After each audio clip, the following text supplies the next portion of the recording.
And we are live.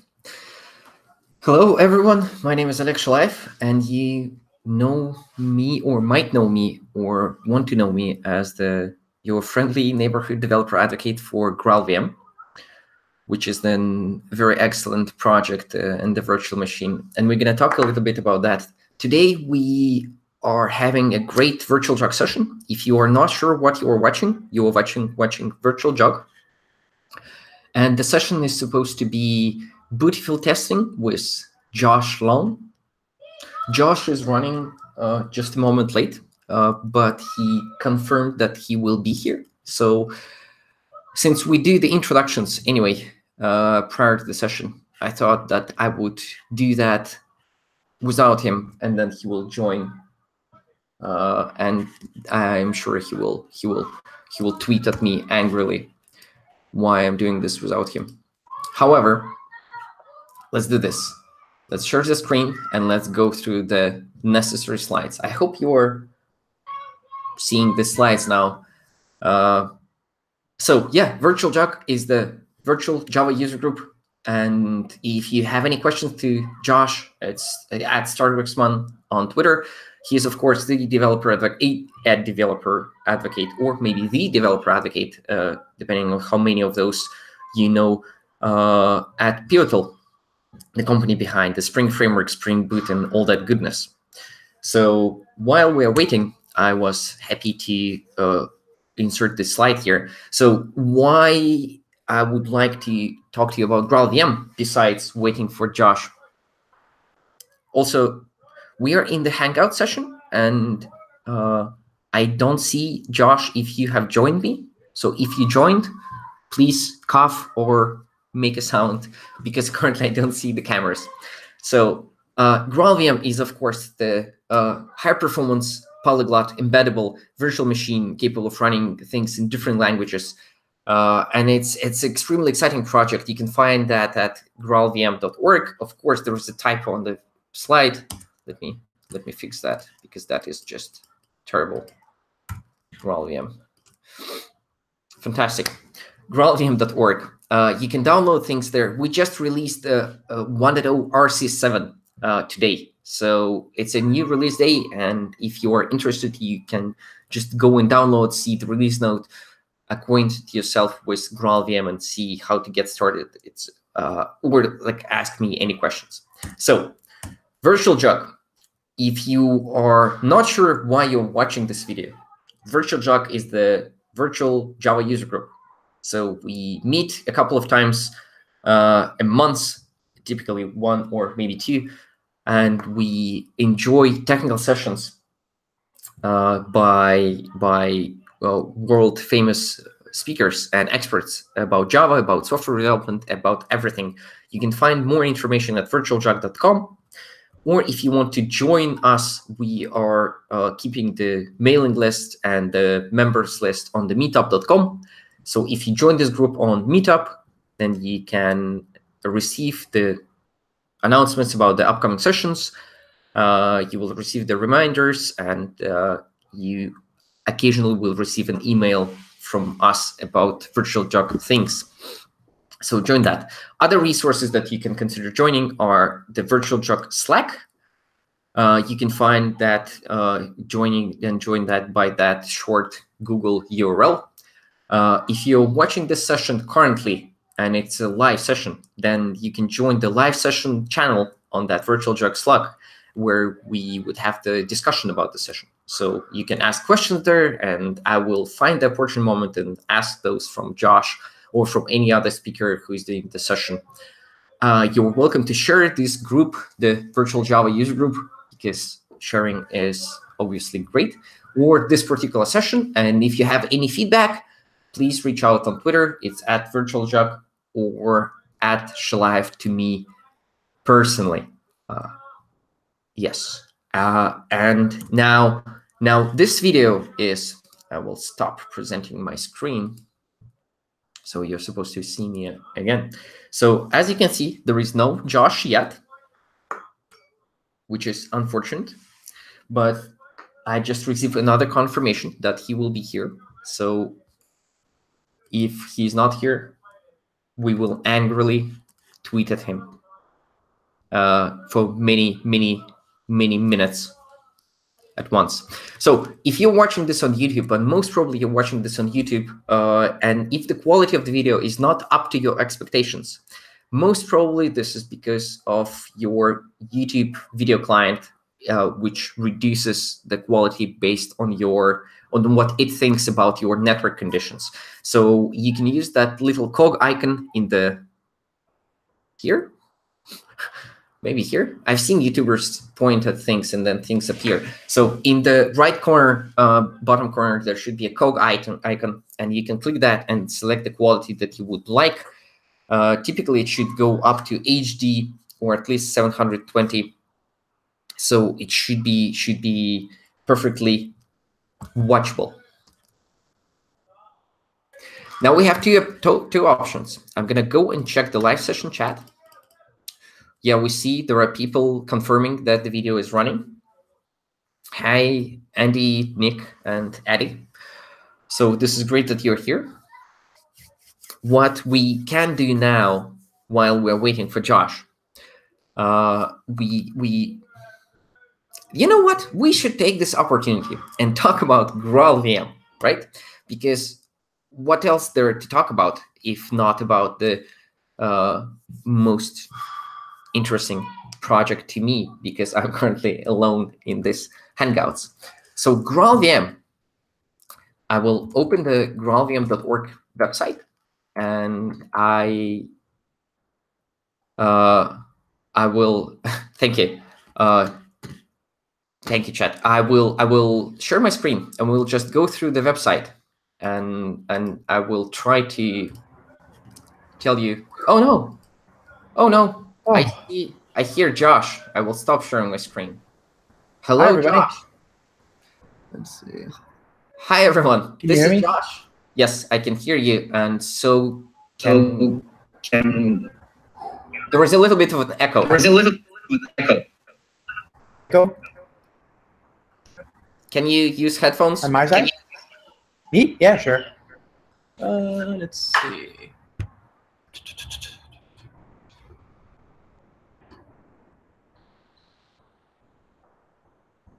Oh, what a nightmare. Okay. Excellent. I think now the echo disappeared. Well, let me get connected still here. Can you hear me? Yeah, I can hear you. Can you? Yeah, I can hear you. Fantastic. Is it better? Yeah. I mean, now I cannot hear myself, so like I can hear you and I don't hear echo. These aren't on yet, so I'm not sure what happened. Okay, cool. Let's just keep it like that. Just hold your headphones in your hands through the whole presentation. So, ladies and gentlemen, here is the Josh Long, the @StarbucksMan on Twitter, the developer advocate for Spring Boot, Spring Framework, everything at Pivotal. I'm sure you know him and he requires no introduction, but here he is, and we're going to have an excellent session about Bootiful testing, the subject I personally know very little about, and I'm very excited to learn about how to properly organize that. So, Josh. Yes, sir. Thank you. Your first time on Virtual Jug, so you know how it goes. You can share your screen when you are ready to share the screen, and it's I will be here to ask you questions from the live session when the portion moment comes. Yeah, and it's all up to you. So you are now showing the Google Hangouts. Oh, thank you. With me again. Thank you so much. I am so sorry, everybody, for being so late. I had the weirdest issue with permissions on my GitHub account, and I wanted to get the code stored up there. I was like, oh, well, this is really an awkward place to be right before I talk. But okay, good thing about the VJug is it's not, strictly speaking, it's not like I'm going to be pushed off stage if I run a minute late or two. So that's the only forgiving part. Now, good morning to everybody. I'm so happy you're all here. I'm so happy that you could make it and you could join me today. I appreciate that opportunity to talk with you. I know that in some parts of the world, in Europe and certainly in Asia, it's well past the afternoon and into the evening. Here in sunny San Francisco, it's but 9 o'clock in the morning. Well, 9:12 somebody hadn't been so late. And so it's a wonderful day. It's a good time to sort of take in a new idea. And so today we're going to talk about testing, a subject that's near and dear to my heart, something about which I don't usually talk a lot because I just kind of assumed that people understood these things, right? I mean, and I don't know why I assumed that. I'm not.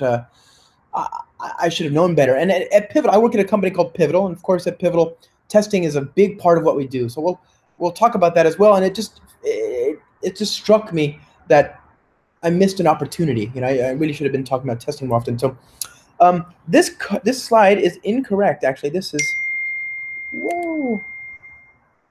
Let's see. It is Bootiful testing, and there you can find the code that was just chucked into there like all of a few seconds ago.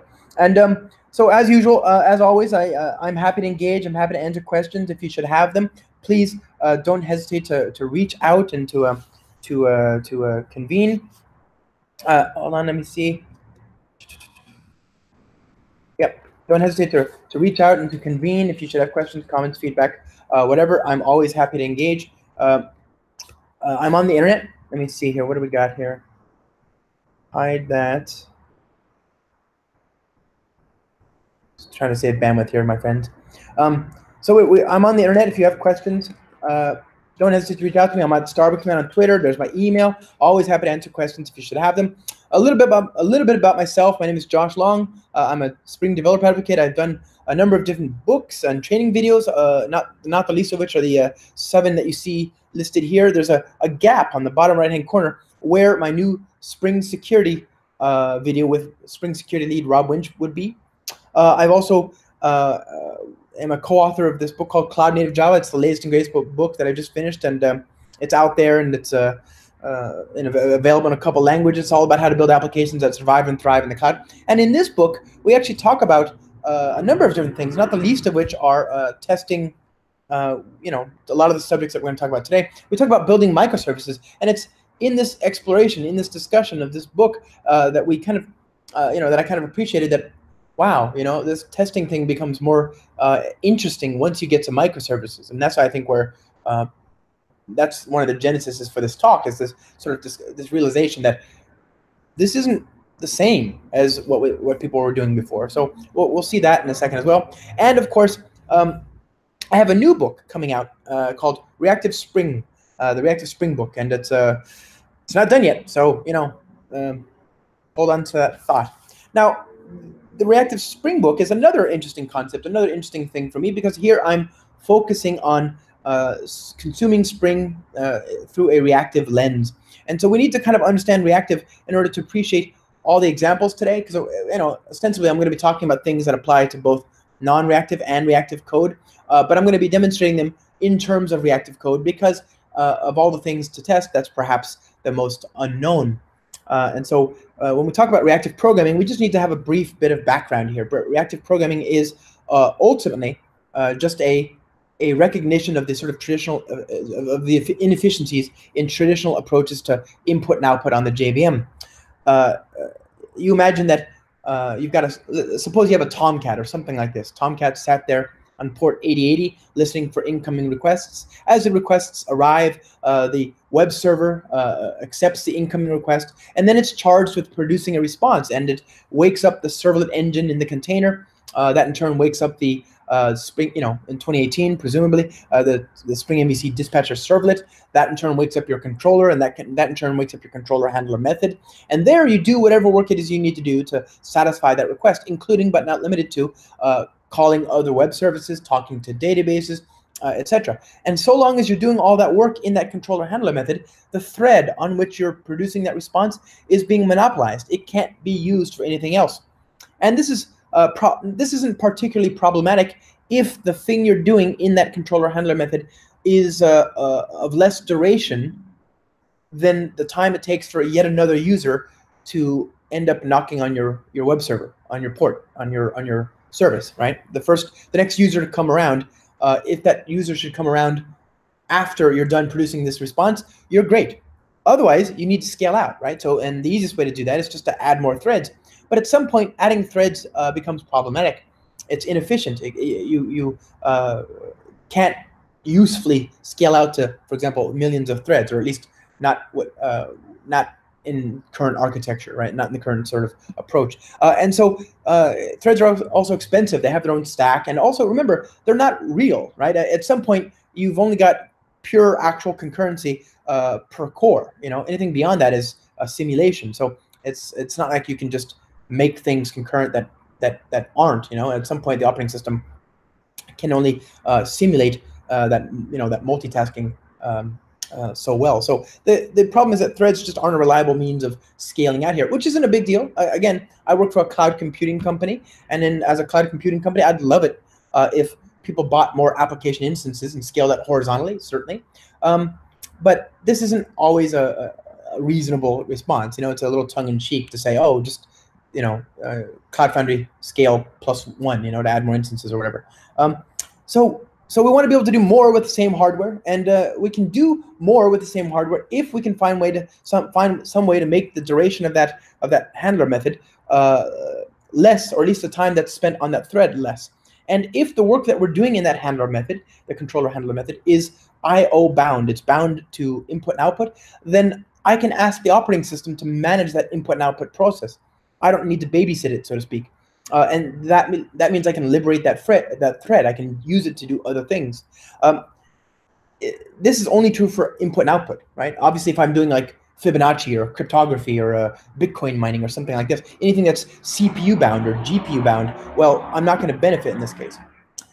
So reactive programming has a particular use case. If you can use reactive programming, if you can do asynchronous I/O in particular, then you have something that lends itself to reactive programming. Asynchronous I/O is not a new idea. It's been in operating systems and even in Java since 1.4, right? Since right after 2002 started, basically. So we've had that in the JVM for a long time. It's just that we haven't had a type system. We haven't had types that let us write code that maps naturally to this new asynchronous world in which data is potentially latent. It may be here, the next byte might be around the corner, or the next byte might be another, 5 hours away. It might be a chat session that, goes on infinitely. It might be sensor updates. It might be big data, in which case you have lots of data, if not unbounded amounts of data. And so all these things start to become more interesting. These becomes more problematic when you think about the traditional approach to input and output. So we need some way to map to this new world, and that is the reactive streams specification. That specification provides types that map to this new world, and we're going to be writing all of our code today. It should be fairly familiar if you've ever used Spring or any of the associated projects, but all the code that we're going to write today, we're going to write in terms of these reactive stream types, which have, as of Spring Framework 5, released just a little bit more than a year ago, been baked into Spring Framework itself, right? They're in the Spring Framework, and they're there for your use. Those types are there, and they serve as the foundation on top of which the Spring team have built a net new reactive runtime called Spring WebFlux, and on top of which we have since released Spring Data K to support reactive data communication, and Spring Security 5 to support reactive security, and Spring Boot 2.0, which we released in March of this year, and we're already marching towards Spring Boot 2.1, which is an aggregation of all these different projects, and Spring Cloud Finchley, a project that supports building microservices and, where appropriate, doing so in a reactive way. So all these things sort of integrate this whole reactive theme, and they support this reactive theme. So today, my friends, we're going to talk about building microservices and in terms of reactive programming, and specifically testing. And we're going to do so in a more or less test-driven way, okay? We're going to do so in a more or less test-driven way, and the reason is because it is very useful when you're moving to microservices to optimize for fast feedback. That's the goal when we move to microservices, is to optimize for fast feedback, to be able to get results out there, validate that the thing that you've got out there is the thing that you want and that the customer wants, and then to act accordingly, to react accordingly. That fast feedback loop is the whole reason people move to microservices. Don't let anybody tell you otherwise, right? There are some technical benefits, sure, but the main reason to consider this architecture is to optimize for fast feedback, which in turn is a shortcut for fast learning, right? That is ultimately the only sustainable differentiator that we have as an organization, all of us in our organization. That's the only thing that we can do to compete with brand X in a sustainable way, right? We can only cut the cost of of each widget so much. We can only hire so many people or fire so many people. We can only do those things so often and so much until they no longer scale. But learning, going faster, being able to respond faster to change, that is our goal. And we do test-driven development because it gives us lots and lots and lots of fast feedback cycles. The other benefit of writing tests first is that you start to appreciate that if you write the tests first, you have to write code that is then testable. This results in code that is by definition loosely coupled, right? It's modular. You have to be able to interpose parts of the object graph at the seams of that object graph in order to do tests, right? In order for you to isolate the thing under test from the thing that's invariant, you need to be able to pull it apart. You have to tease it apart, and this naturally leads to this kind of decoupling that we strive to have in good, clean, modern code. Naturally, Spring, a dependency injection framework, which has served to help people build code and write code that can be teased apart, plays very nicely here, right? One of the reasons that people first adopted Spring is because it supports dependency injection. It supports that decomposition, which lends itself to testing. And so we're going to see that play out today. We're going to see that that sort of readiness of composition and decomposition. We're going to see that play out in the code that we write today.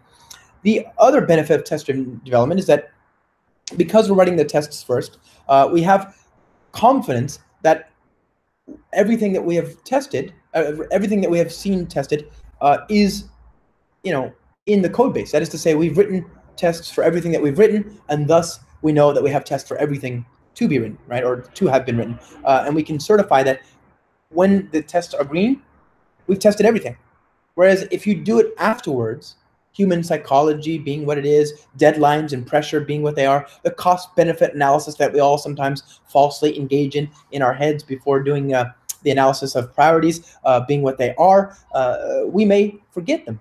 We may forget the test. It's so easy, and I've been there, certainly. It's so easy to say, oh, I've got 1,001 things to do, and this test will just have to wait, right?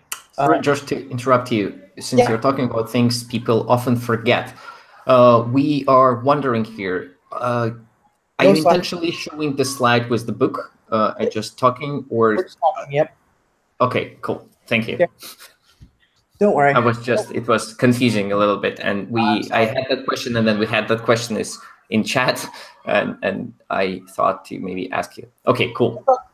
We're good.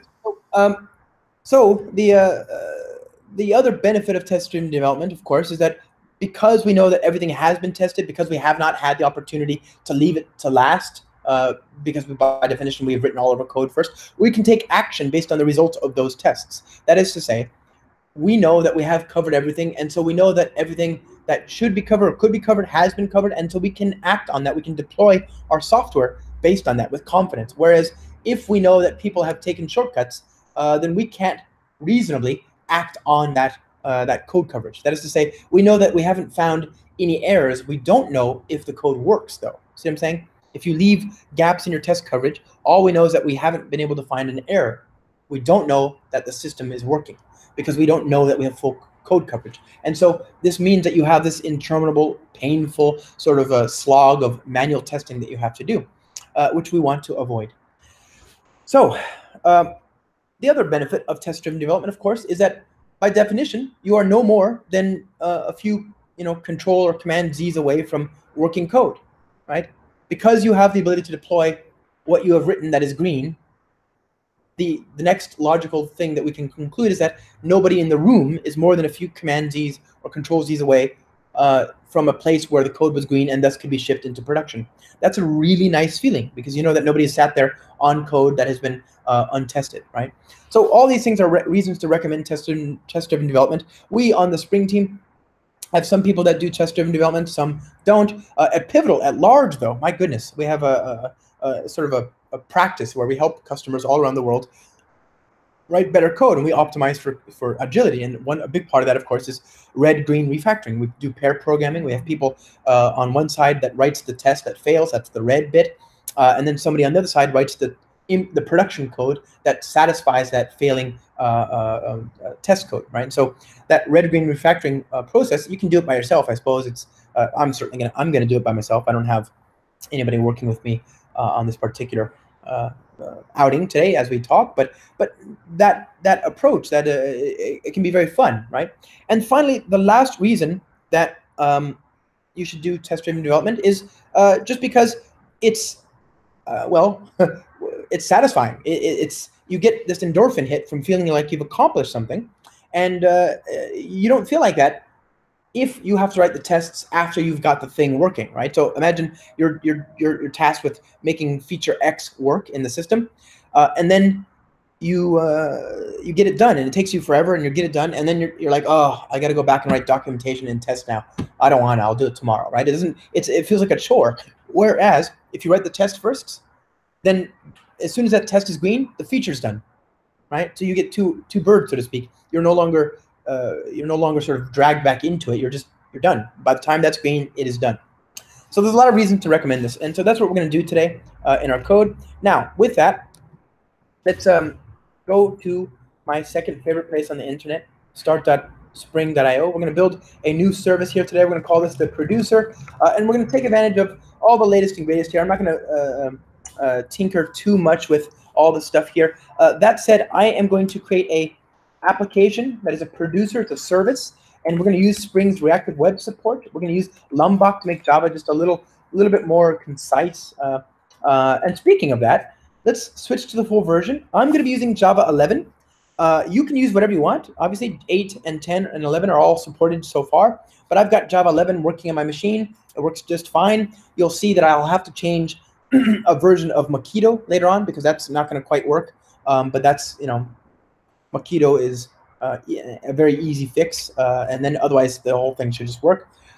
And of course, we're going to use some sort of persistence mechanism, some sort of way to persist our data. We have a number of different choices here. I'm happy with all of them, of course. In the NoSQL column, you see Reactive, Redis, MongoDB, Cassandra, and Couchbase. I'm going to satisfy myself by choosing Reactive MongoDB because, again, all of them are fine choices.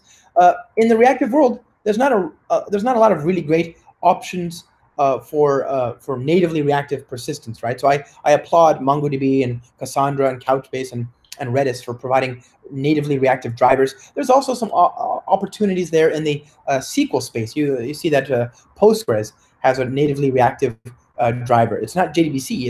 It's a reactive SQL driver to which you can issue and interact with, or with which you can interact to talk to a Postgres database. And there are projects like Pivotal's R2DBC and Oracle's ADBA project that serve to support reactive data access through SQL, but these are, at a very minimum, a long way off. So for now, I suggest you confine yourselves to these NoSQL stores. So let's say we're going to build a reactive web application, Lombok, MongoDB, and I'm going to use the Spring Cloud Contract Verifier. And we're going to talk about that in a bit, okay? But for now, these are all the dependencies I want. Notice I've chosen 4 dependencies. That'll be important when we analyze how many dependencies I actually have. So let's see, downloads. We have this zip file here, UAO producer.zip. Very good. And I'm going to open this up in my IDE. I have a little alias called UAO, which does unzip and open. It opens up in the IDE that IntelliJ in this case. You can use anything. Obviously, had you chosen Java 8, you would have needed only any IDE that supported Java 8 and Maven. In my case, I'm using an IDE that supports Java 11 and Maven. And by the by, that still refers to, as far as I know, everything, right? I think NetBeans, certainly IntelliJ and Eclipse all support Java 11. Okay, so we are going to build a application that supports, my favorite little domain, talking to entities of type reservation. And we're going to do so here in the test code. Now, this is a brand new project I've just gutted. The first thing I did was I got rid of the existing tests. Here, we can consult the dependencies. Recall that we had, what was it, 3 or 4 dependencies? Was that right? What did we choose here? 1, 2, 3, 4. So we have those 3 there. And then this one, which is a test scoped dependency. These other 2 were just brought in automatically. And that's one of the nice things about Spring Boot. It has, since day one, assumed that, given the current time in the millennia, it is just assumed that you're going to write test code. And so there is no ifs, ands, or buts about it. You get test libraries included in your Maven build. You can't opt out of that, right? And so it's a high time that we started to take advantage of that, and that's what we're going to do today. So let's build an application that writes entities of type reservation to the database. And the first things first, I want to prove that I have a valid POJO of type reservation. So reservation. Oops, already I got ahead of myself. I'm going to create a new reservation, and it's just a regular POJO. I'm not going to, let's not worry too much about anything else yet. All we care about is confirming that I'm able to read and, to construct, rather, instances of this POJO called reservation. So I'm going to create a stock standard JUnit 4 class. Now, mind you, Spring works very nicely with JUnit 5. And indeed, the Spring team has long sponsored the development of JUnit 5. The lead of the project for JUnit 5 is, and thus JUnit in general, is actually the person who works on the Spring test framework as well. He's a Spring committer for many, many years, and in the last several years, he's been the JUnit lead. So that's Sam Brennan. So we love JUnit 5. JUnit 5 is a worthy recommendation. That said, there are some bits, including the Spring Cloud contract stuff that we're looking at today, that doesn't quite work with it, but the rest of it does. And JUnit 5 has some very compelling features, not the least of which is that I can now inject dependencies into the constructor of my test, which is just wholesale more satisfying than having field injection, which you'll see that I'm forced to do in this session today. For now, for the instant, check back in 6 months, and I suspect that will long be gone. All right, so we have a simple test, just a regular JUnit 4 test, and this test is going to prove that we can create instances, right? We're going to say, I want to be able to create new instances of this entity called reservation. And of course, you may wonder, what entity? What are you on? What are you talking about? What's going on? Like, I have no entity yet, and that's fair. So we're going to go as far as we can before we're forced to write production code to be able to get to the next stage and the next checkpoint. So I'm trying to instantiate an instance of reservation. Clearly, that's not going to get me very far since I haven't actually created that. So I'll go ahead and do that here.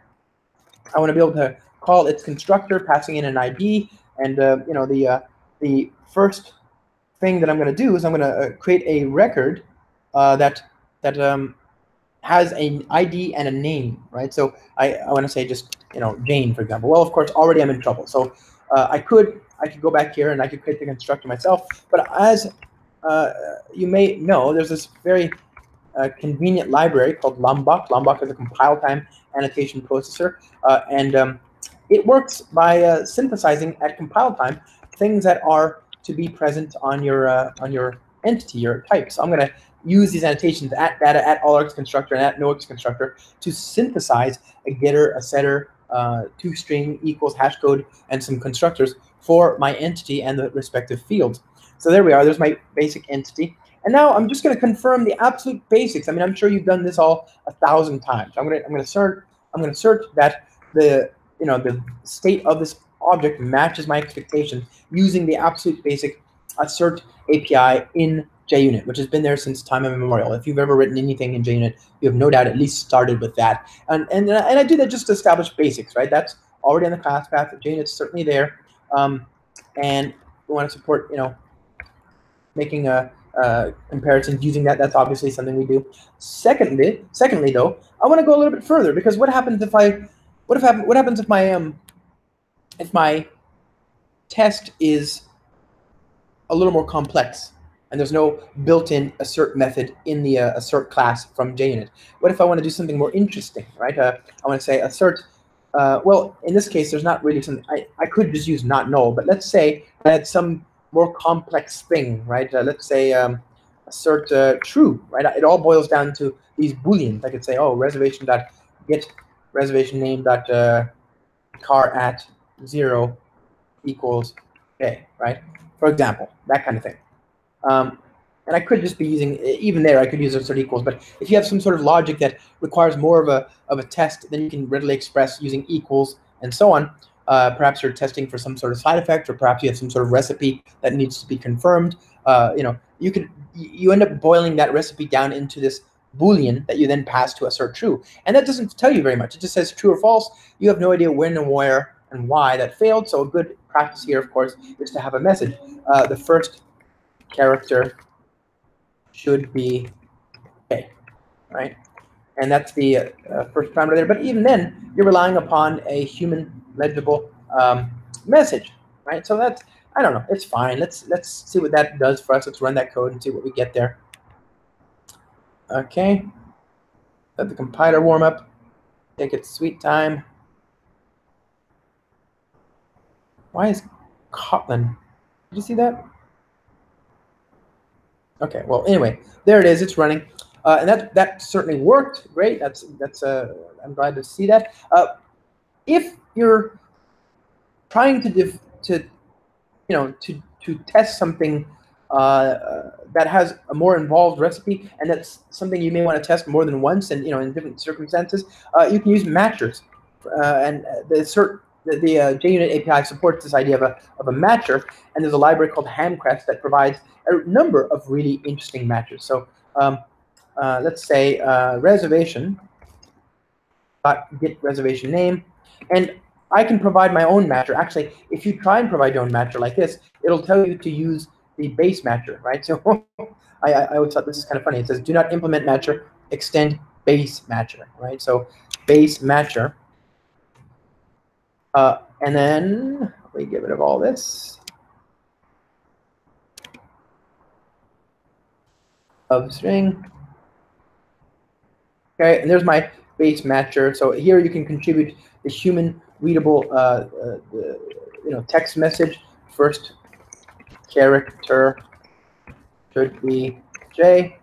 And here I'm going to say item string item equals string dot class dot cast like this. I'm going to say return s item dot caret 0 dot equals J. Right? Very, very silly example, very contrived, but I think you appreciate what is possible here. We've got a matcher. You can create your own class, externalize this somewhere, and then reuse that. Now you have a nice built-in and sort of elegant API by which to contribute feedback, which is important when you're testing, especially, and a more interesting test, right? So I'm going to cast this thing, and I'm going to test the first character. Obviously, maybe I should do an assertion there or something like that. But anyway, that is okay. So let's run that. Let's see what we get.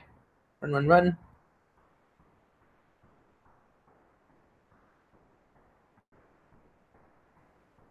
All right, very good. So that seems to be working in working order.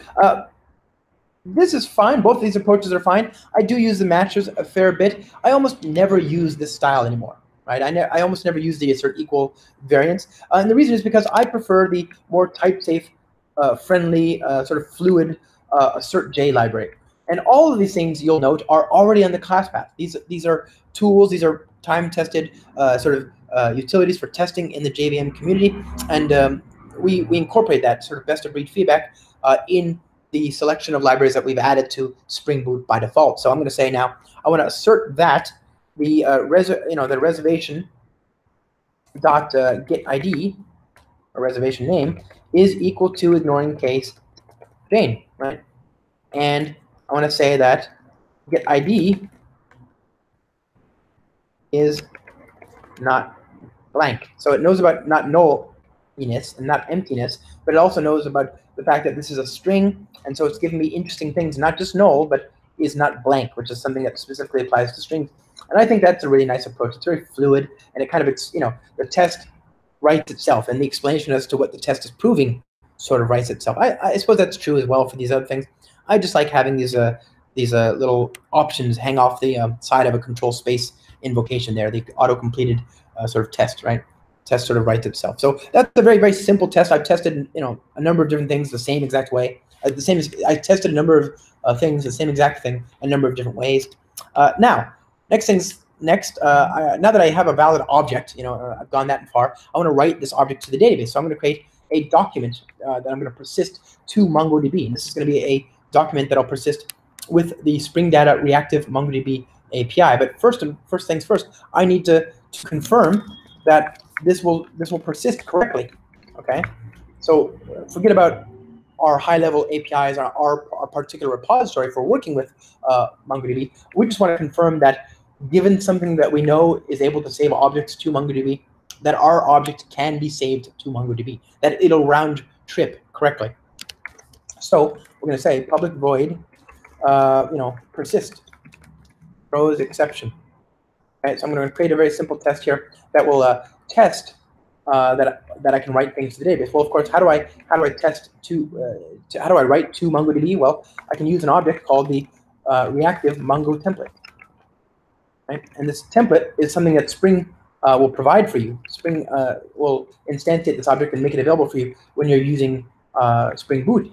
But of course, the question is, how do I get that object in my test code? I suppose I could mock it. I could new up an instance of this reactive Mongo template, but then I would have to provide a live fire sort of connection factory to talk to MongoDB, or I could mock that out. I mean, I could do all sorts of things to satisfy all the dependencies and sort of the whole object graph required to work with this. But Spring already knows about that object graph. It is the definition of that object graph. Why waver? Why create more variability in these tests? That might drift from one, from one configuration to another. Rather than reproducing all of Spring in this code, I'm just going to let Spring do that work for me. And so what I'm going to do is I'm going to tell Spring to start up, but I don't want to test all of Spring. I don't want to have to start up my whole web server and all these other things that Spring Boot will provide for me when I just want to work with MongoDB. So Spring Boot 1.4, we're at Spring Boot 2. We're marching towards Spring Boot 2.1 now, mind you. So this is years ago. But Spring Boot 1.4 was the first release of Spring Boot to support something called test slices.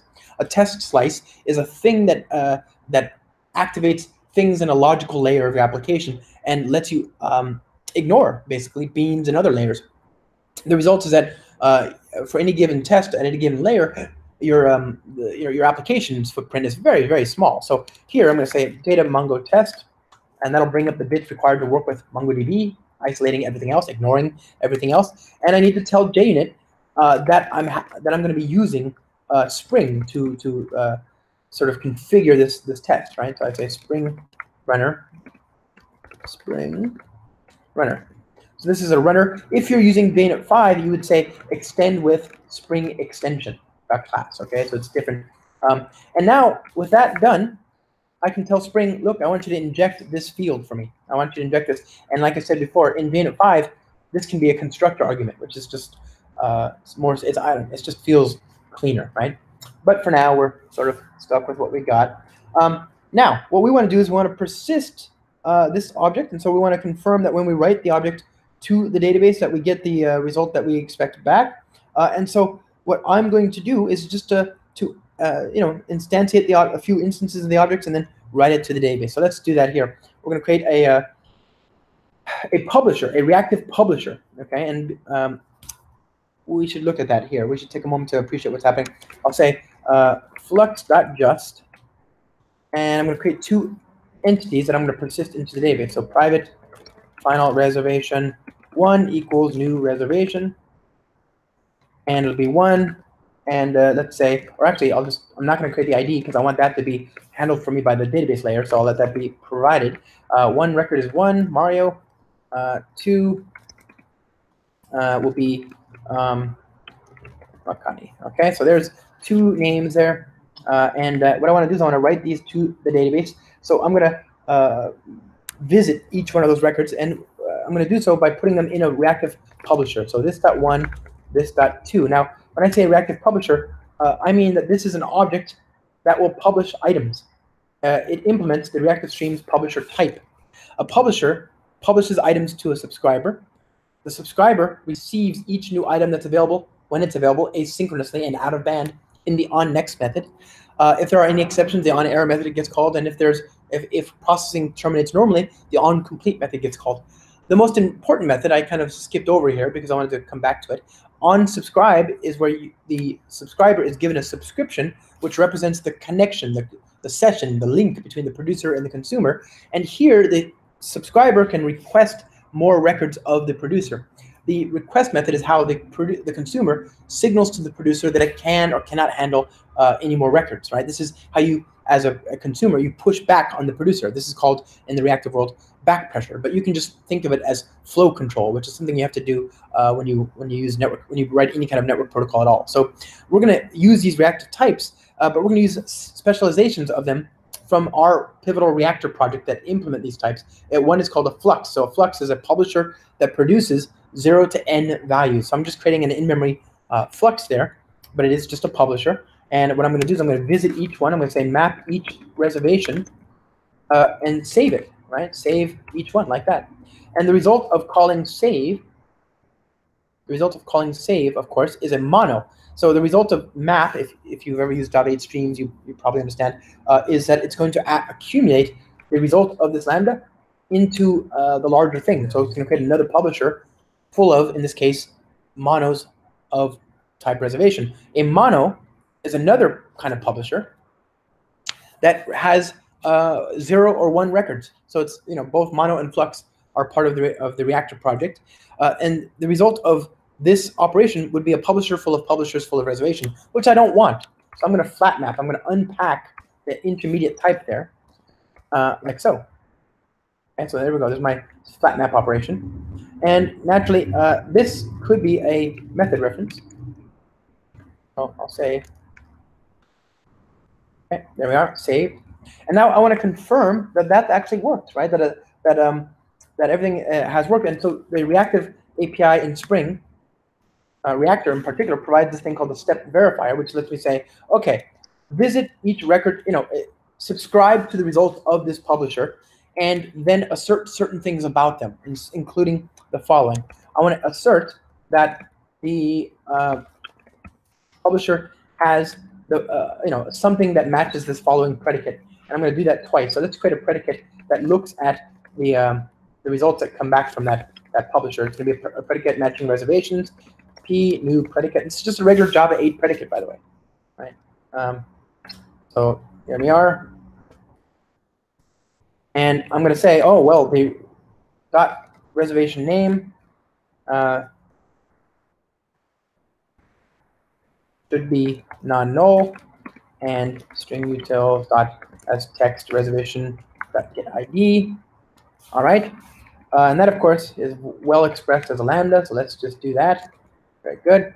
And we're going to say, and then we're going to say verify complete. All right. So what I'm saying is I expect 2 records to come back, both of which should have non-null IDs, and both of which should have reservation names. And I suppose I could have gone a step further and confirmed that the name itself equals Mario or Makani. Okay. But this is enough. So let's go ahead and run this. Let's see what we get if we run this code as written.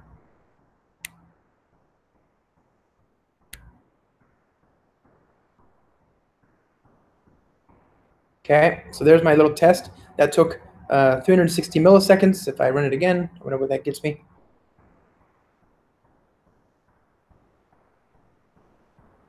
Yeah, well, 355. So you can see the hardest part is waiting for the compiler. The test itself is lightning fast because I'm not bothering to stand up everything else, right? So there we go. So that's a very simple test, very simple example of persisting. And we know that this thing is being written to the database, and that there's a field being created for us automatically of type ID, and we can poke at that and so on. I could be very explicit about that. I could go to my document and tell it that this is a Spring Data MongoDB document and that this is the ID field, but Spring Data MongoDB just sort of susses that out for us anyway, automatically. All right. Now, what I want to do is confirm that I have a repository. A repository is a object that is designed to insulate our business logic from the underlying persistence chore. And so we're going to create a repository test. So this is going to call the reservation repository test. And the repository test will confirm certain things about our repository. Particularly, it'll confirm that our finder methods are working. So public void get all reservations, throws, exception. And in order to do this work, of course, I'm going to inject my reservation repository. The only problem, of course, is that I don't have a reservation repository, so I need to go create that. Now, we're going to use Spring Data MongoDB. Actually, we're going to use the reactive support in Spring Data MongoDB. And what that gives us is a thing that will implement this interface and provide an object that satisfies this interface, including all the inherited methods implied in this interface, including methods supporting inserting by given a publisher, finding all, saving, flushing, deleting, querying by example, all these kinds of operations that we want to do, on our data set, all these kinds of CRUD style operations, they're all implied in this interface. So we don't really need to test all that. I assure you that has been more than well tested in the last 10 years or whatever it's been that Spring Data has been around, right? These methods they've been through the ringer. There's no reason for you and I to write tests to confirm that save all does what it says on the tin, right? What we're going to test is our custom repository, right? We're going to test our custom finder methods. So this repository provides a lot of functionality, but I want to create a custom finder method, a custom query. So I'm going to say to the, I'm going to write a method, find by reservation name, string rn, and Spring Data MongoDB, as with all Spring Data repositories, will automatically satisfy this interface. It'll provide a BSON query that translates more or less into a select all from the MongoDB database where reservation name equals rn. And that's based on the name of the method, right? That's the convention. Well, of course, this is convenient, but it's in some ways it's an engineered coincidence. And if we changed the field on the object, this no longer would work. So we need to make sure that we have a test to guard against that. So that's what we're going to do here. So let's write data to database, and we'll do as we did before. We'll do data MongoDB test. Run this Spring runner.class, and we're going to say that we want to write data to the database. So we're going to write a few records just for posterity, right? We want to write a few records for posterity, and then we want to be able to fish them back out using that query, right? Which is fairly straightforward. So let's do that. We're going to say we need some reservations, I suppose. Let's do that. Private final reservation 1 equals new reservation. Null Francois. 2 will be ma région. All right. And what I'm going to do is I'm going to write this data to the database. I'm going to say flux.just this.1. That's what that was. This.1, this.2, and that's a publisher. So I'm going to save these records, and I'm going to say fat map each one of those. Using the same mechanism as we did before, this reservation repository .save, and actually that'll be a nice method reference there as well. All right, so that's our saved record. That's saved data in the database. Finally, I want to confirm that if I use that repository, that finder method, I get the result as I expect. Okay, so step verifier dot create saved then many. So I'm actually think of this as my setup code, but I want to make sure that after my setup code is run, I then run the query. So I'm using the API here to compose these finder methods, to compose the chaining, to chain these operations. First write, then do the following, right, reactively. And these things could happen asynchronously. There's no guarantee, for example, that this thing happens on the same thread as this, or that this, all that happens on the same thread as this over here. So I'm saying find all by reservation name, and I'll say find Francois. And I'm doing that, and I'm using the API, and I'm chaining these things together in a deterministic way, but these things are inherently asynchronous and possibly concurrent. That is to say, I don't have a single thread, countdown latch, cyclic barrier, anything like that. I'm just getting this sort of nice API, and I just work with it, and I get deterministic results. With that done, I want to expect that next matches as follows. So I'm going to say r.getReservationName equals ignore case, and I want to confirm that it equals this dot one dot get reservation name, and I think that I want to then verify that it's complete, right? So I could do both. Let's just do one. Okay. Run this one.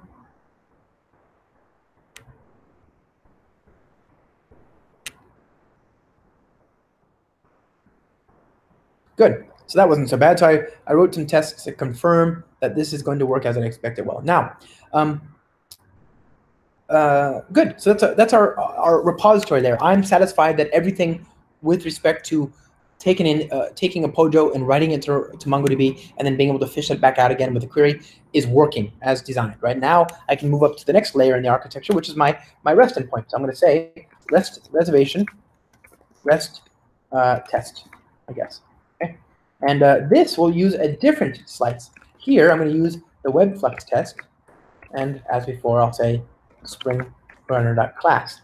And here, I want to confirm that when I make a call to my HTTP endpoint, I get the HTTP response that I'm expecting. And here I could, I suppose, just as before, I could spin up the entire Spring Boot application and then sort of suffer the costs of setting up a web server and all that stuff. And by the way, this by default will create Redis. It'll a Netty. It'll create a Netty-based reactive runtime, right, by default. And that's blazing fast, but still, you know, the bytes you don't send are faster than the ones you do, even if there's very few of it and it's very fast.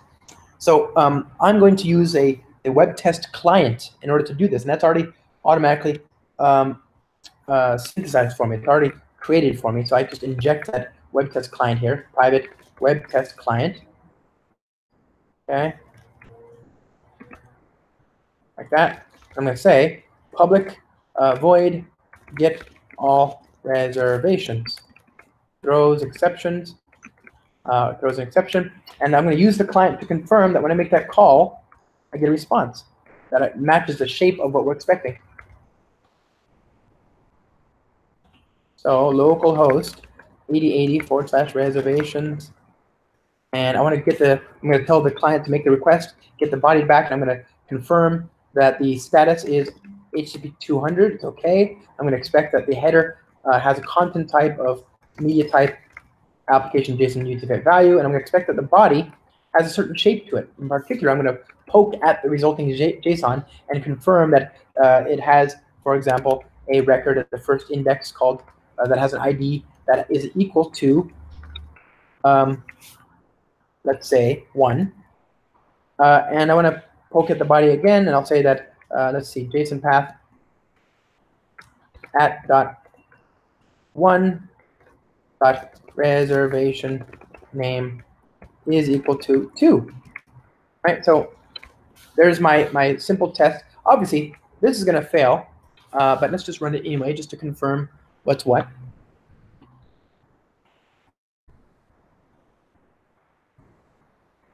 All right, so you see it says now we got 404 instead of 200. Obviously, we need to implement the production code. So let's do that now. We're going to say reservation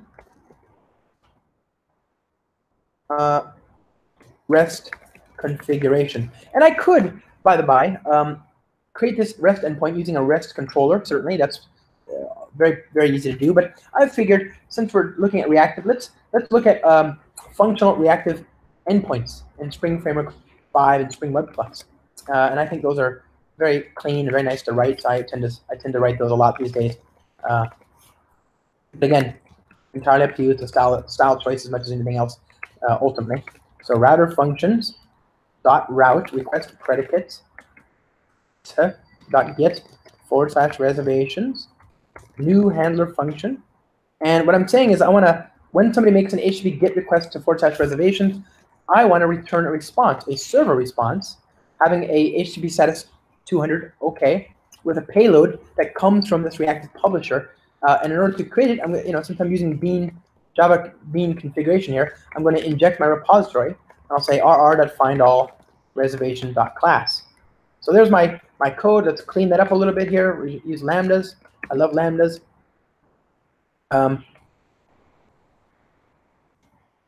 Sorry, static variables are your friend as well. And static imports. There we go. Not bad, huh? Look at that. I think that reads very nicely for a REST endpoint. It's very concise. Make an HTTP GET. This is an object, by the way. It's a type of request predicate, so you can provide your own if you like, or you can compose. And then here's a functional lambda, and you can of course use a method reference if you like instead of that. But I think it speaks volumes about legibility. And then of course, in order for my test to know about that, I need to tell it to bring in that that particular bean, that particular configuration. So now let's run this again.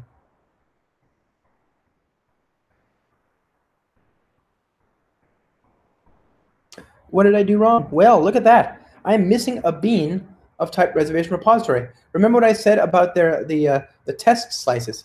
The test slices isolate the things that are under test, the things that are variant, presumably, from the things that are invariant. I've already tested the entire data tier.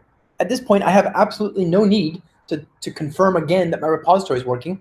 And even if I did, I don't want to have to, I don't want to have to new up objects and then write them to the database and all that stuff, and then clean up after that side effect just to be able to test my REST API, right? That's all sort of stuff that I've already confirmed. I have no interest in retreading that path. So what I need to do is to provide a fake repository that will respond in a pre-programmed fashion. When we say fake object, that is a clue that we should be using a mock. When we say that we want to use a pre-programmed response from that fake object, that is a clue that we should be using a stub. And so we can use a library called Mockito. Mockito is purpose-built for exactly this kind of thing, and I'm sure you've used it, no doubt, over time at some point in your life. And Mockito makes it trivial for us to mock the type that we want to use and teach it to respond with certain dummy values when asked. So that way, you're not worried about what it's going to do. You know exactly what it's going to do. There's no like randomness or entropy in the test there. The benefit of that is that you can isolate that which is important, the thing under test, from the thing that changes. That said, we're not just using regular, newed up objects here in our code. We're actually we're telling Spring to instantiate our objects for us, and so we need to tell Spring to use our Mockito object instead of the one that it already knows about.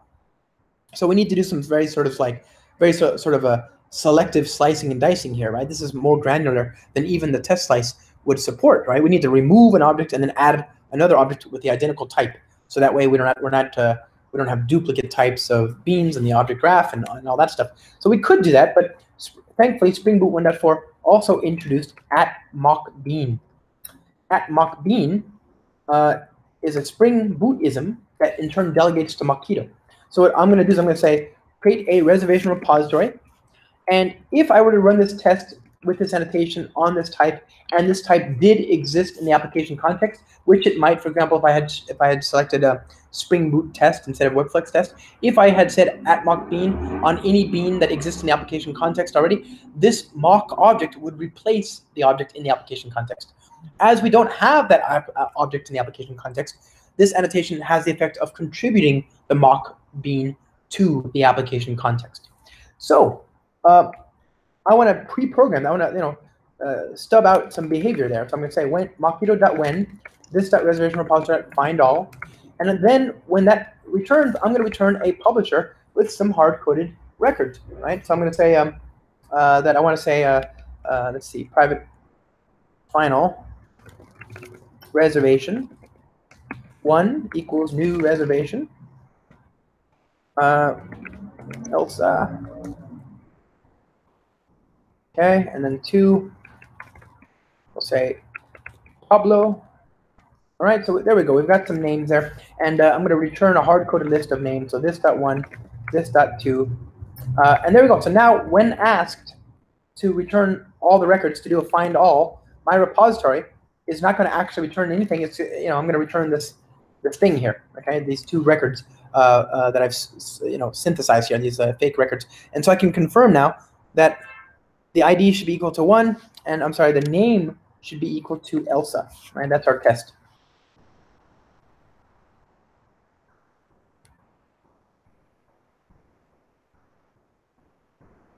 Okay, what did I do wrong now?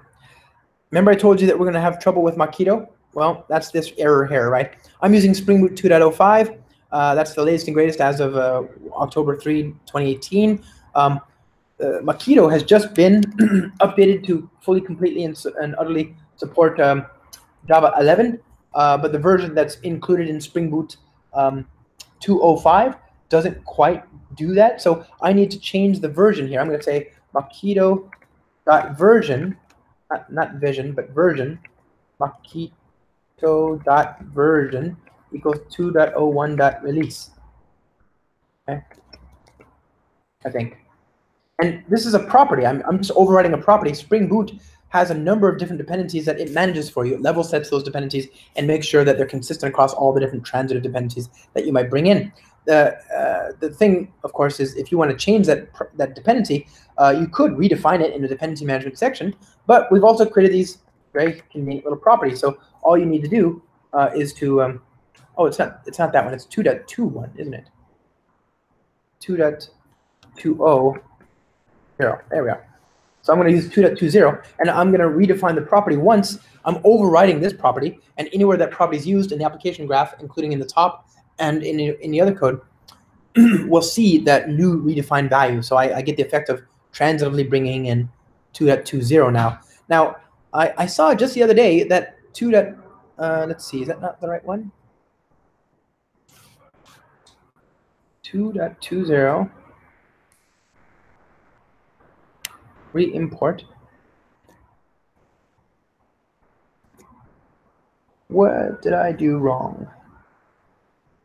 I saw just the other day that there had been a version released on into Maven Central that was supposed to completely support Java 11, but I've done in other tests of this code that I don't need that. I can actually use the earlier version. So it is, let's see, it's mockito.version. And that should be 2.20. Oh, it's just 2.20, isn't it? It's not release. This is one of the inconsistencies here. The Spring Framework projects tend to release with they'd have qualifiers like release and SR1 and so on. So go.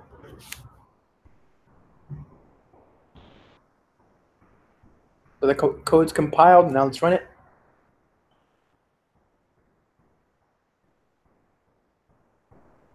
All right, what do we got there?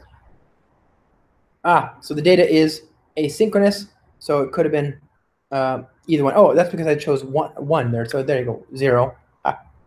Simple mistake. At least we got to prove the negative. By having that mistake, I saw that my test failed. Now I've fixed the test, so we know the test is at least working, and it's working in the way we expect it to. Sometimes the test is wrong, and you can only test that out by breaking the test. So there we go. We've got now a passing test. Everything seems happy. I'm satisfied with that particular result. Now what I want to do is I want to go back and I want to build a consumer, a client, to talk to this API, to talk to our new API. So what we're going to do is we're going to go back to the Spring initializer. And I'm going to build a consumer. Okay, so we have this here, consumer, and I am going to get rid of the MongoDB support and the verifier, but I will use the Spring Cloud Contract stub runner. Okay, and we're going to come back to that in a second, and hit generate. And in the consumer, our goal now is to test that we can talk to our REST API. We're going to build a client for our REST API, and we're going to try and test that client is working as we expect. Right now, this is no small feat, obviously, because our service is running. It has to be running for this to work. So let's look at that, what that entails. Right, we're going to open this up here in a new shell, certainly. Come on. Okay, so UAO consumer.zip.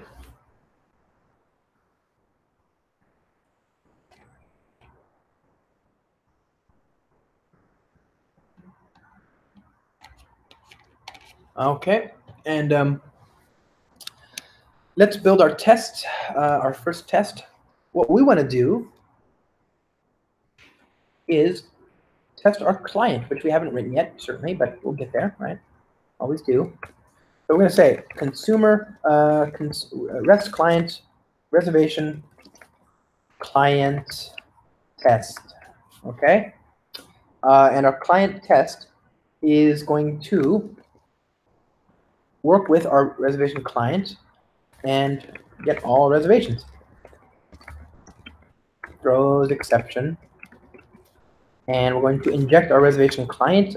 Obviously, we're not going to get very far, but we can try. We can be hopeful, right? So we're going to have to implement that, create that client. Good. So far, so good. This is going to be a Spring Boot test. It's going to run on I'm just going to start the whole application context. There's no reason not to in this case. It's just a trivial application. I have the web types on the class path, but I don't want the actual web stuff to run, so I'm going to choose none. I want this to start up, you know, I want it to be run using the Spring runner, right, as we did before. So, whoa, easy there, Charlie. Okay, good. Spring runner, or run with rather. Spring runner.class. All right, so there's my updated code. Now let's try this out. Let's see that we get the results that we expect back. So I'm going to, in this code, I'm going to say, okay, step verifier dot create this dot client dot get all reservations. Well, that didn't help us at all, right? We're not very far at all unless we have an actual method we can work with. So I want that client to support getting all the DTOs, all the reservations from the service. So I need to create a client-side DTO that maps to that type. So I'll create an object here on the client side called string ID, private string name, use all this stuff from Lumbuk. Very good. So now I've got my client. It's got a publisher. I want to confirm. Let me just write this test now. And so the test, I want to confirm that, yeah, I've got the following two results. I've got this.1 and this.2. And of course, I don't have this.1, this.2 yet. We'll get to that in a second. But I want to create two records. Okay, so I'm going to have two records here. Private final reservation 1 equals new reservation. And here we'll have simple objects. Number 2, and what else? Let's say, right? Wait, yeah, there you go. Good. Okay, so there's my simple test. Obviously, this isn't going to work.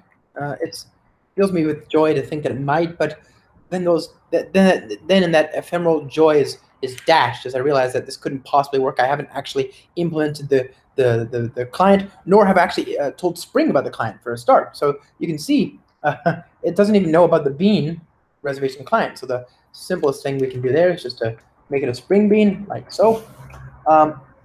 And then finally, with that done, we need to, I suppose we should take a shot at actually implementing it. And so in order to do that, I'm going to use the web client. This is the non-test version of the reactive HTTP client that we can use in Spring Framework 5 and on. So I'm going to use the web client to make calls to that service. So this dot client dot get dot URI HTTP localhost 8080 /reservations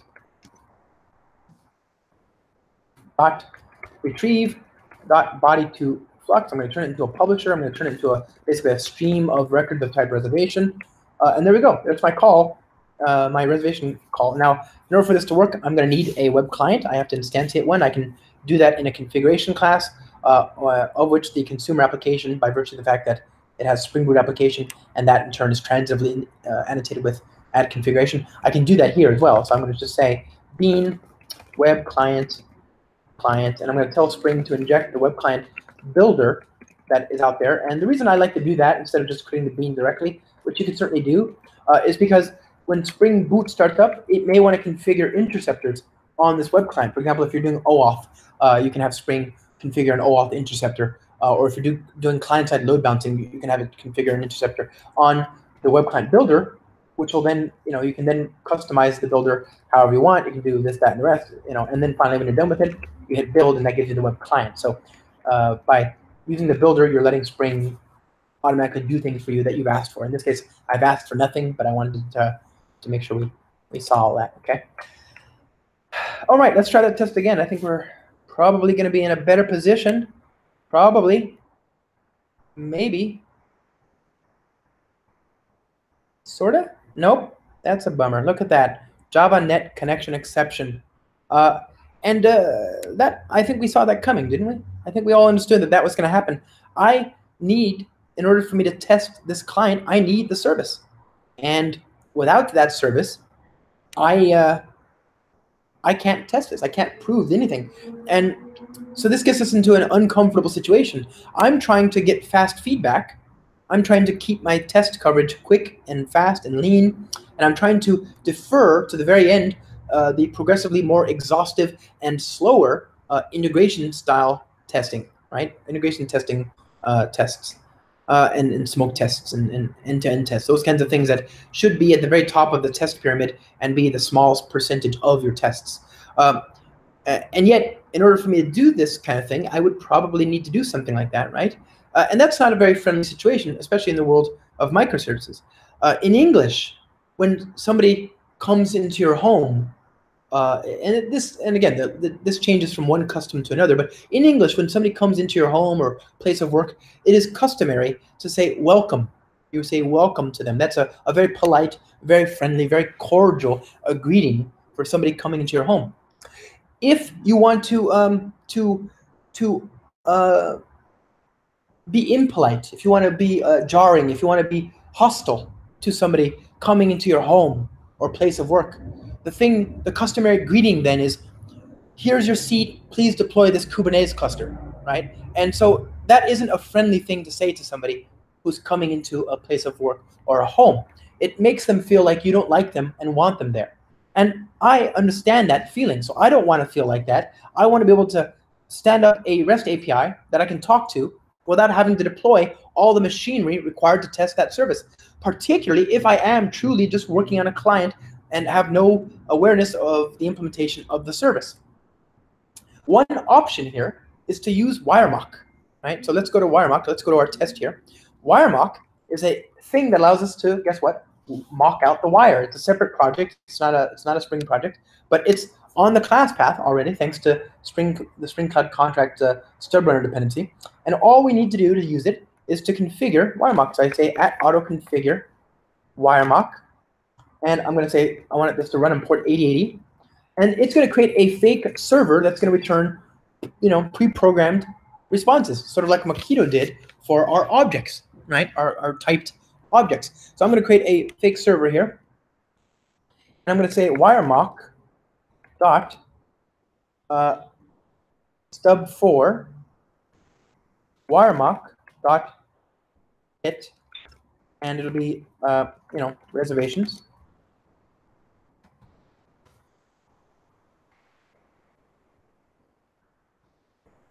Okay. And when I make that HTTP GET request, I want to return a response. So WireMock.aResponse. And when I return a response, the response will have a certain body. We'll come back to this in a second. It'll be a string called JSON. We'll talk about that in a second. And I expect a header, HTTP headers dot content type will be media type dot application JSON user value. And that's it. I think that's my simple test. Now I need to provide those objects. So let's actually use the auto-configured JSON object mapper here. So I'm going to say auto-configure JSON testers, and I'll inject that object mapper, the Jackson object mapper, into my test. I'll say this dot object mapper dot write value is string, this dot one, this dot two. Let me see, I can do that as a list, I suppose. Arrays dot as list. There we are. So I'm creating a string that looks like the JSON that we expect will come back from the service. We'll plug that in. We'll tell WireMock to. So when somebody makes an HTTP GET request on port 8080 to / reservations, we expect a response to come back that has the following shape, the following JSON, and the following content type. Let's confirm that matches what our client is expecting to happen, right? And that our client works now accordingly. All right, that worked. That's great. I'm excited. It's green. Everything's happy. Our producer and our consumer are happy. They're green. Everything's fine, right? We can go to production, surely. Except, what's this? Except that it seems I've lied to myself, haven't I? I just realized I guess somebody didn't have enough documentation. There's no somebody wasn't paying attention in the stand-up meeting. There was no cooperation and coordination and communication here. Somebody forgot to note that the field is actually called reservation name, right? Here it is on the producer side. It's called reservation name. And on the consumer, it's called name. That would never have worked, right? They're both green, both producer and consumer. And yet I've lied to myself. If I were to write that dreaded integration test, which seems I should have, right? I mean, if I were to have written that code, I would have caught this, but I didn't. And so while WireMock is useful for APIs that are stable or perhaps that are out of your control, for example, the Google Cloud API or something like that, right? Or Facebook's API, whatever. Something, well, Facebook's a pretty terrible example, but some API that's fairly stable. While WireMock is great for those kinds of things, it's not a great fit for what we're trying to do here, where we are acting as a consumer to services and to APIs in our organization that were built by just other people on the same team, right? Other teams as well, where things are hopefully, knock on wood, changing, right? That's the your organization has a heartbeat, and that should be reflected in the rate of change, right? So I can't use this WireMock test, can I? Not to achieve what I wanted here. Anyway, what I want is some way to get the same speed of testing, right? This whole test took 1 second and 88 milliseconds to spin up a fake web server, confirm the results, and get it back in the client. I wanted to have that same speed of testing in my Java code here, without having to deploy a container and without having to deploy MongoDB and all that stuff. But I still want confidence that what I'm testing matches the reality of the production system. So what I'm going to do, pardon me.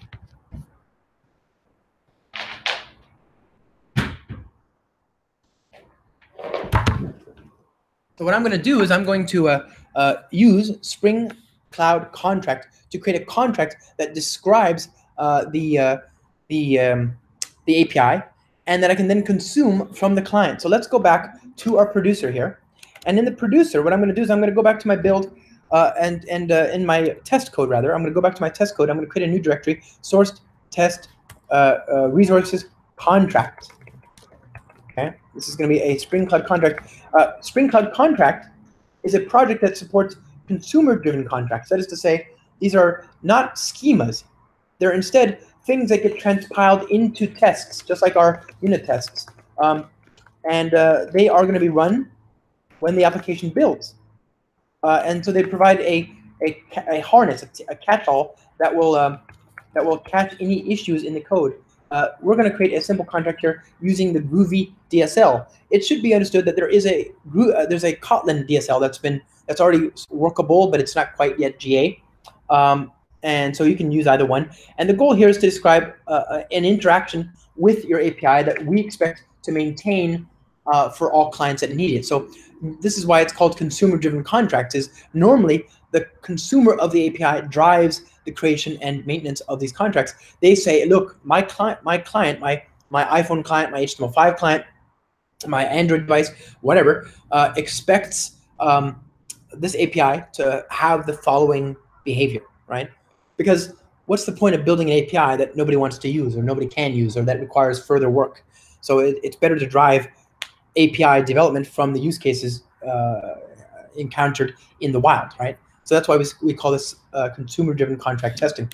And in point of fact, these contracts can live in a sort of third repository that's shared between both producer and consumer, if you like, or they can live in the producer if you don't mind the client checking out and making changes to the service implementation itself.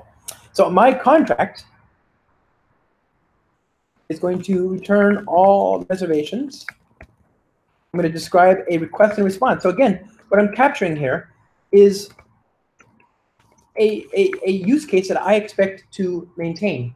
And this is great because if I introduce a version 1 API and then I introduce version 2, I should have as many contracts as I need to verify that clients that are depending on V1 don't break. I can capture that old behavior in a contract, right? It's not uncommon to have hundreds or thousands of contracts that document every part of your API. And these contracts are things that you expect to maintain. So even if you have quirky behavior that you might have otherwise considered a bug that some client has now come to depend on, you capture that in these contracts, right? These contracts are an enviable place to do that. And so my contract is going to have a request. I'm going to support request. It's going to be HTTP method HTTP method.get. The response that I'm expecting is going to be a status code, HTTP status dot OK.value. And we're going to have a content type. So it's going to be a header. I'll say headers. And notice I'm using, it's a Groovy API. It's type safe, right? I can actually command click on things like this if I want to and see the details of them. And I can see what's happening here, right? If I click on that, I can see that it's a method in code somewhere. So this DSL, it's just a Java API. IntelliJ works just fine with Groovy here. So I'm going to say that the content type should be application JSON UTF-8 value. So you can see I'm getting these nice auto-completed suggestions here.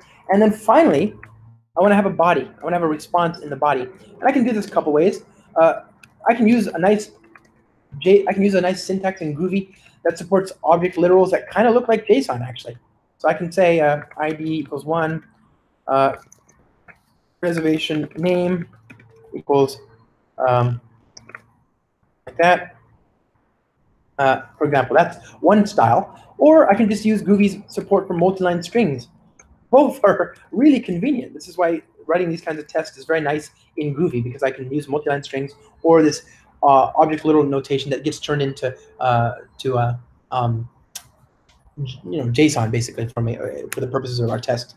So I'm going to say create an array, a JSON array, an actual JSON array, and then create two objects that get returned. Sorry, two objects that get returned. It's going to have a ID attribute with a value equal to 1, and it'll have a reservation name attribute with a value equal to I. Okay, and then another one, and we're going to call this. What did we say before? Don't know. All right, so there's our data, our JSON that we're going to expect it to be. It's not going to be case sensitive. The spaces don't matter. It's just for my legibility and ease of reading here. So my contract is saying when somebody makes a request of this shape, confirm that this response gets sent back. Well, obviously, this contract has no way of knowing about our dummy data, right? Remember, this is sample data that I put in my test, my last test for the web tier, right? I tested the REST API. It has no way of knowing this, and so I need for there to be some sort of base class that my transpiled JUnit test that is derived from this contract can extend. And so let's do that. We're going to create a base class here, base class. And my base class is going to basically do a lot of the same things as we did in the last test when we tested the REST API, isn't it? It's going to run with Spring, of course. Run with. Oops, that's in the production code. Let me get rid of that. Source test Java, com example producer, base class. And at run with spring runner.class, and I'm going to import, of course, my REST API, right?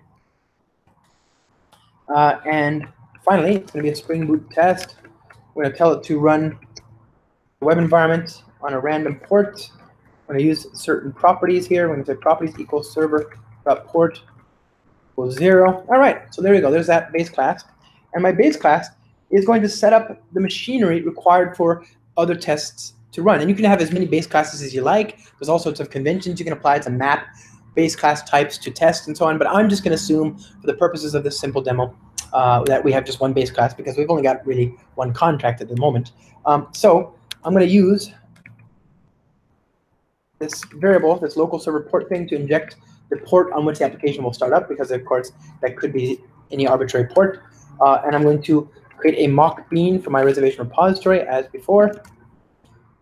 And then I'm going to create a setup method, public void init throws exception. And in my setup method, I need to tell rest assured, which is the library that is being used behind the scenes to set this all up in Spring Cloud Contract. I'm going to tell it that the application is running on this port, this host.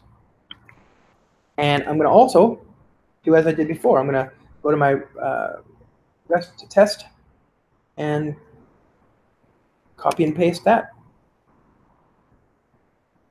Okay. I need the 1 and 2 record, don't I? So I'll, okay, base class. Good.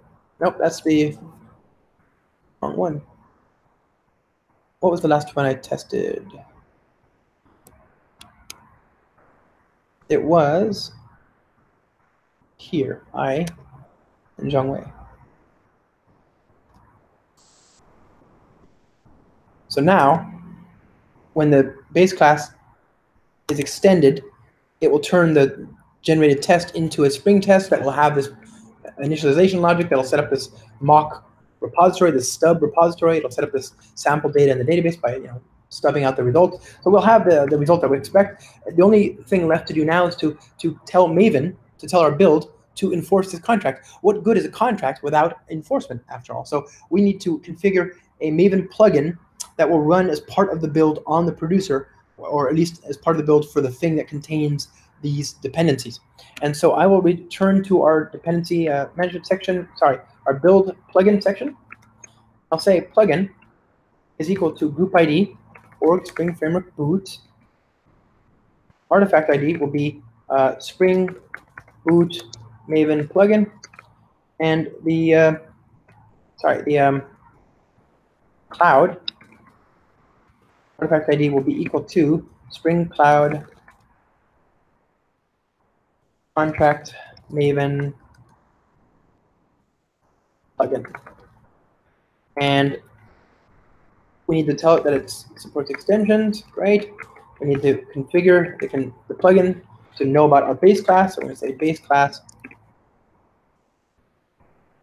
Oh, we need to provide a version for this as well. That's why it's not giving me any information. And that is 2.01. Remember, I got that wrong with Mockito earlier. I always get those confused. 2.01.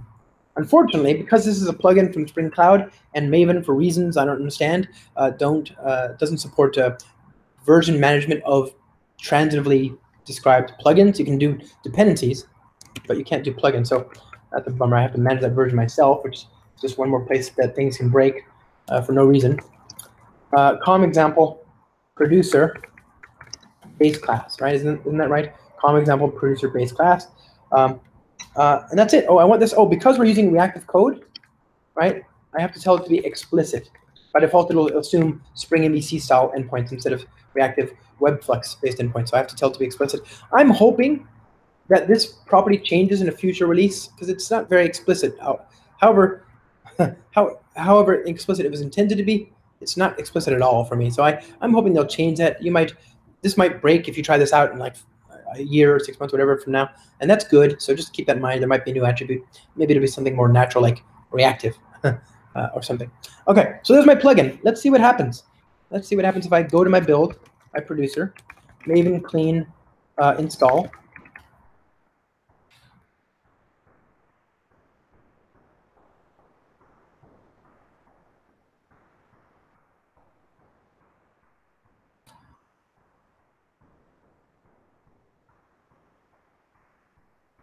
What just happened? Oh, reservation repository test. Yes.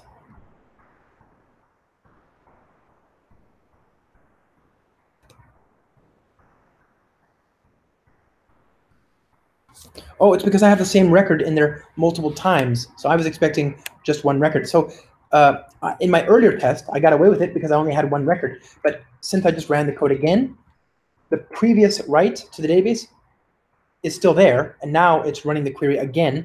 So it's now finding two records named Francois, and as a result, this is no longer true. It has to expect. I should have expected, 1, 2, 3, or 4, or 5 Francois, not just one. So I need to actually use these operators to do one more thing. I'm going to say this .repository .delete all. Then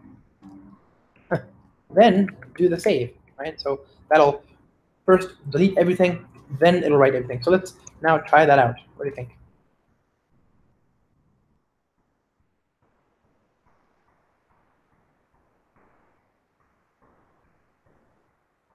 Now, a good instinct here.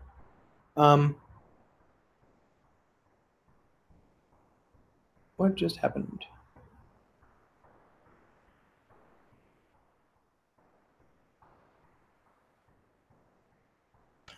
Stubs could not be found. Maven clean install.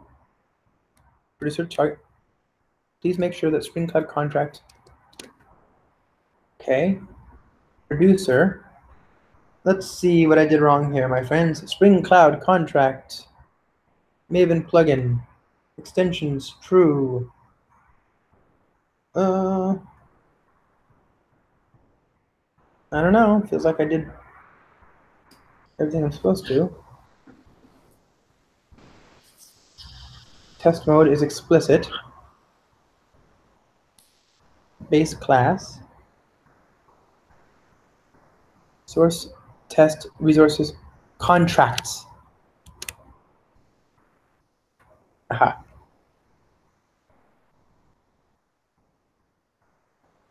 A good instinct, by the way, here, if you're testing with MongoDB, since I actually have a real live MongoDB running on the in the background here, what I could have done and what I should have done, there you go. What I could have done is I could have used Flapdoodle, right? I don't know if you've ever seen Flapdoodle, but Flapdoodle is a way to embed MongoDB. And so if you use Flapdoodle, it'll start up and clear out a MongoDB instance and then destroy it on every single test. It's sort of like using H2, but for MongoDB. So that's kind of convenient, and that's very easy. If I remember the artifact, I would have just added that and made it test scoped, and I wouldn't have needed to have manually delete that data like that. Okay, so this worked. All right, I installed the producer into my repository. I did Maven clean install. Everything worked. If you look at this, it says installing the jar, installing the Maven POM, and installing the stubs. Well, what's that? That stub is where the magic happens. You can see that when this code ran, it ran a test called com example producer contract verifier test. If I do find iname contract verifier test .java, we have this file that was generated for us by the compiler, by the plugin. It creates a test that extends base class, which does exactly the kind of thing we did before. We're making an HTTP GET request to / reservations. We're asserting that the response that comes back is of type status code 200, having an application JSON UTF-8 value for the content type, and having the shape, the JSON shape with an ID equal to 2, reservation equal to IE, and reservation name equal to Zhangwei. So like this is the kind of thing that we want, and this is what's being generated from our contract, right? If that had failed, the build, as it did, if that had not worked, then the build would have failed, and that contract would not, the stubs for that contract wouldn't have been installed. But since they have been installed, in this case, in my local class path, but more reasonably, what I would have normally done is I would have said, oh, great, I ran Maven clean install on or Maven clean package on my local machine. Everything is green. I'm going to do a git commit and a git push. That'll go to my CI environment, and the end of my CI environment will do a git deploy. I'm sorry, Maven deploy, where I'll actually deploy the resulting artifact into my Artifactory or my Nexus or whatever. And of course, I'll deploy the application to the platform, to a cloud platform like Cloud Foundry or Kubernetes. So the result of doing a git push would be that these stub jars would be in the organizational shared artifact manager, and the service that has that API, because it would have gone through the continuous integration and continuous delivery pipeline, would now be deployed in production. So those stubs, which capture this contract, match the production code in this case. Now, as a client, I want to test my client against nothing less than the thing I can expect it to work with when it's in production. Obviously, there's no point in me testing my client against yesterday's API if I know that as soon as I deploy it tomorrow, it's going to be talking to today's API, right? So I want to test against the latest and greatest in my client code. And before, I used Wiremock, and we saw that that gets stale. We can get out of sync or fat finger certain values and forget certain things. And so while Wiremock is great for static APIs that are unchanging, it's much better for us to use that contract through that stub instead. And in order to do that, I'm just going to comment out all this stuff, all the sort of ceremony, the decorous ceremony that I had before to set up Wiremock. And I'm just going to say I want to use the Wiremock API here. So I'm going to say that I want this to run on port 8080. And I want the code here to depend upon the stubs that I've just installed into my Maven repository. Sorry, not watermark. I'm going to auto-configure the stub runner. So port, HTTP port. I suppose that's fine. I'm going to say I want this to depend on the dependencies that I've just installed into the Maven repository locally. So com example is the artifact ID, group ID. Producer is the artifact ID. Plus is the version that I want. You could specify a fixed static version, but why would you? Again, we want the latest and greatest by definition. And finally, I want this to run port 8080. Now, I told this is the stub runner. It's going to use the Ivy dependency. It's going to use the Ivy, the library from Ant from like years ago that manages dependency management. It's going to use that library to download the artifact in the test code or when the test code runs. So this is not a Maven thing. This is actually in the Java code. When I'm running my test, I will download against my local Maven repository or my artifactory or whatever. I will download that artifact. In order to tell it to prefer my local class path, my local Maven repository, I'm going to say stubs mode equals, and I could use class path, local, or remote. I'm just going to use local, okay? And you have a number of options there. We don't need this anymore, do we? So now what I've done is I've just pared this down. I've used the auto-configured stub runner. I've told it to find this artifact, which in this case we know to be installed in my local Maven repository. We know that that contract returns simulated data. So it's AI and Zhongwei. We expect that to be returned. And we have this step verify client that confirms as much. Let's go ahead and run this.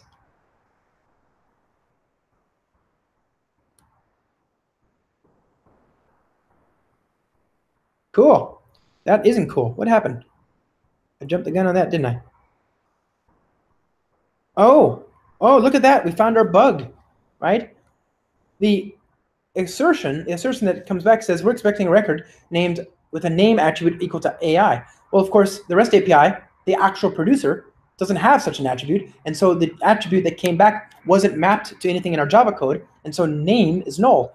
If there had been a field called reservation name, I think things might have been better, different. Let's try.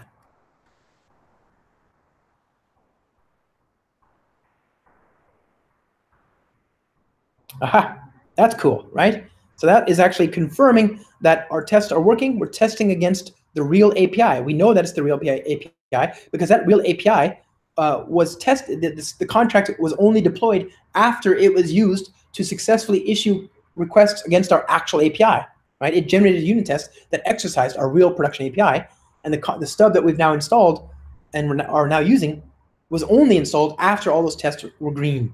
And so we can have confidence that our client is talking to the right thing. It's talking the way that the producer wants us to be able to talk. So we caught that bug, that integration test. We get the same benefit of an integration test without having to pay integration test prices. Now, I concede that the stub runner here, amazing though it is, may not be for everybody, right? I've heard a hypothetical, and again, this may be shocking. I've heard a hypothetical, and again, I can see that it's improbable, right? I regard this with the same healthy dose of skepticism with which scientists long regarded the possibility of the Higgs boson particle. It was theoretically possible, but science hadn't proven it. I concede that this is that. There is the possibility, the ever so distinct possibility of this idea that somebody is writing a client and they're not using Java and Spring. And so in that case, in that rare hypothetical case, this annotation, the Spring Boot and test framework annotation, useful though it is, wouldn't be super duper useful. So what you can do is that you can actually, now that I've got that stub installed in my repository, in this case in my local repository, I can also use it and use it in conjunction with the stub runner boot jar, right? And you can run it yourself. I can say Spring Cloud stub runner. So I'm just going to say run stubrunner.jar.sh, and when I do that, it's going to consult the YAML file here. I've got it in my local directory called stubrunner.yaml, and I'm going to tell it to run on the local class path and to use this dependency. Do these two values look familiar? They should map one-to-one with the things that we just specified in that annotation.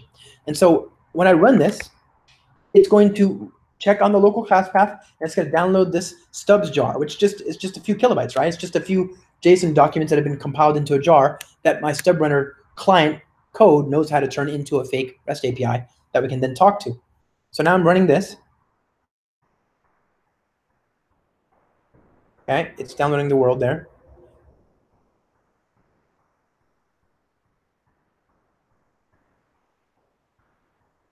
Okay, so now it's up and running on port 8750. That's an operational endpoint, really. There's this. Okay, and we know that if I go to reservations, the port 8080, I think it's 8080. Go to reservations, we get the actual data, right? This is a pre-programmed response that has the dummy data that we described in our contract DSL.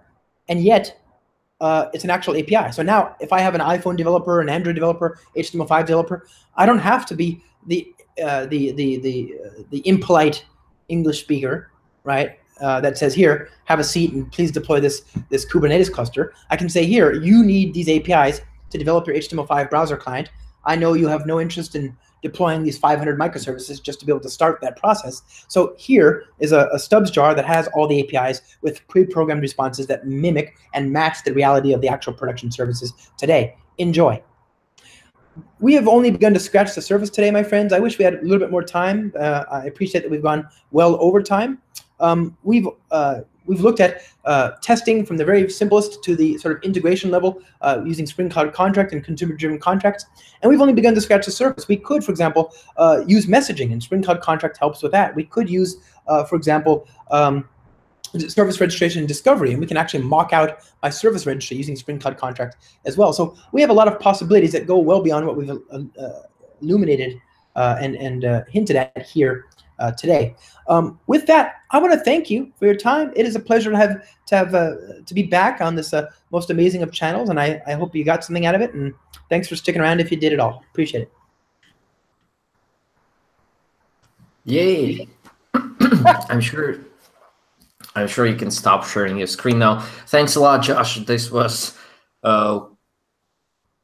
more interesting than I expected.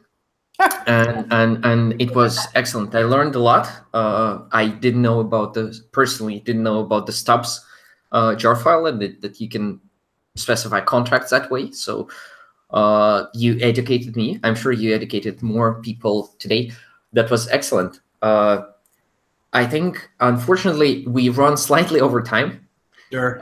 Which means that I don't think we're gonna have questions. There were a couple in the live session chat channel on the Slack, but I asked everyone and they said that they will reach out to you on Twitter or find you somehow on the internet if they really have the question which wasn't answered during the session. Please do, yes. Yeah, oh, but one thing I forgot to mention, Spring Cloud Contract also supports Pact, which is another competing sort of consumer-driven contract framework that is different. So if you have questions about that, that works as well. Anyway, go on. That's awesome. Can I ask you please to turn off the screen sharing because I'm watching myself. Oh, screen? Yeah. Screen? Oh, yeah. Excellent. Yay. There is Josh. Yeah, that was a great session which took us from the very beginning, how to write the first unit test, right, to this how to test the whole system. And that was fascinating. And I see good responses, good feedback in the live session channel of the Virtual Jug Slack. I'll be right there, right over. Yeah, you can join the discussion there. You can hang out there if you have some time. I'm sure it's an early morning in California. Wonderful. I recognize the background. That's an excellent place to be. Happy that you're home. Thanks, buddy. It is a little bit later in the evening here in Estonia, so I'm gonna go and enjoy my evening off. Thanks a lot, everyone who was watching. This was Virtual Jug with Josh Long at Starbucksman, developer advocate for Pivotal, and we talked about Spring Boot, Spring Framework, testing, test-driven development, contracts, and all that good stuff. If you have any more questions, or if you want to reach out, you can find us in the internets. virtualjug.com, meetup.com/virtualjug, at virtualjug on Twitter, and with you was your host, Oleg Shalaev here. Thanks, man. so Great much. to see you. Great to see you too. Okay, bye-bye.